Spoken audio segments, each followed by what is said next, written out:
हरिओम. मी पूजावीरा मनोज इंदुलकर, सावर्डे उपासना केंद्र.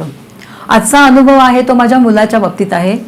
माझ्या मुलाचं डिप्लोमाचं शिक्षण झालं, त्यानंतर तो त्याच कॉलेजमधून भारती विद्यापीठ मुंबईमध्ये आहे तिथे तो सिलेक्ट झाला आणि जॉबला तिकडे जायचं होतं घेऊन. तर तो तिकडे गेला आणि वर्ष झालं, वर्षभर ॲडमिशन घेतलं, सगळं काही व्यवस्थित झालं. पण वर्षभरात त्याच्या ते परीक्षा असते, ते परीक्षा आल्यानंतर त्याचं गणित आहे ना खूप हार्ड होतं. त्याला खूप टेन्शन असायचं की मी गणितामध्ये मम्मी नक्की 100% फेल होणार. त्यामुळे आणि आमचं कसं त्याची परिस्थिती बिकट होती.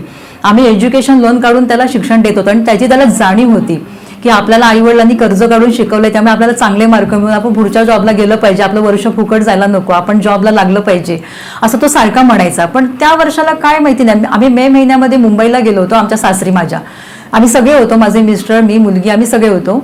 तो एकदा असंच बसलेला असताना मला म्हणाला, मम्मी मला ना गणित विषय खूप हार्ड गेला, ह्यावेळी एक्झाम झाले खरी पण मी 100% फेल होणार, काय करू. आणि तो रडायला लागला. म्हणजे तो रडायला लागला, मला सुद्धा रडायला आलं. म्हटलं अरे असं काय बोलतोस तू, बापू आहेत ना, बापू काहीतरी मार्ग काढतील, तू अभ्यास केलायस ना, तुझा विश्वास आहे ना. तो म्हणतो हो आहे, पण मला माझा म्हणजे असं वाटत नाही की मी एका विषयात फेल होईल तर माझं पूर्ण वर्ष फुकट जाणार आणि माझा एवढा खर्च फुकट होणार. म्हटलं ठीक आहे असू दे, आपण एक काम करूया. एका दिवशी नेमका गुरुवार होता आणि आम्ही मुंबईमध्ये होतो सायनला. त्या दिवशी बापूंची उपासना असते आणि गुरुवार होता. गुरुवार असल्या कारणाने आम्ही त्या दिवशी काय उपासनेला गेलो नाही, आम्ही घरीच विषय केला, आपण दादांकडे जाऊया का. मग तो म्हणाला चालेल, मग मी जाऊया. मग आम्ही शुक्रवारी गेलो दादांकडे.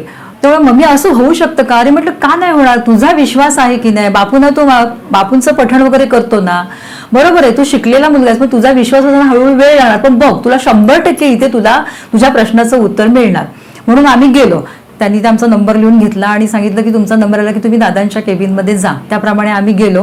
दादा होते, दादा समोरच म्हणाले हरिओम.